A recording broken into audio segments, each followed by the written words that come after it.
Our project is improving placement for intrauterine devices. I'm Elizabeth Callahan. I'm Carlisle Ferguson. I'm Olivia Martin. And I'm Kathleen Peter. So first, before we can talk about the problem, we have to talk about what intrauterine devices are. So IUDs are small T-shaped pieces of polyethylene which prevent pregnancy by sitting in the uterus. There are two ways they do this because there are two kinds of IUDs, hormonal and copper. Hormonal IUDs release hormones which prevent ovulation. Copper IUDs release copper ions which act as a spermicide and prevent fertilization. So who uses IUDs? There are 61 million women of reproductive age in the United States, and 70% of these women are at risk for unwanted pregnancy.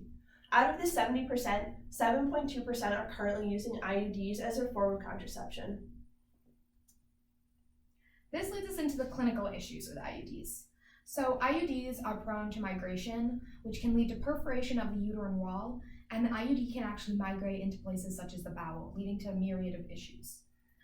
This migration and perforation also leads to extreme pain and the early removal of the device. Based on these clinical issues, we are able to develop our engineering lead, which is a method to fix an IUD in place without irritating the uterine tissue. Our method of fixation needed to not impede fluid flow, as some women still menstruate while an IUD is in place, and it also needed to not impede the removal of the device, as this would be completely counterintuitive. Our approach to solving this issue was to use a shape memory hydrogel, which is a transitory material that can exist in a liquid form, and then once it reaches its transition temperature, can transition into a gelatinous form when used as a hydrogel. Our material of choice would be alginate with pluronic F127, as it has a transition temperature of 37 degrees Celsius, or the body temperature. We would coat the arms of the IUD, as shown by the green here in the diagram, with this liquid substance, and then as it's inserted into the IUD, it would expand, giving a very personalized fit at the base of the fallopian tubes and gently fixing the IUD in place without causing any biocompatibility issues. This structure is also porous, which would allow for fluid to still flow through the uterus if a woman was still menstruating, and it is also degradable. So after a certain period of time, if the IUD has to be removed, it will not impede any sort of device removal or cause any scratching on the uterine wall.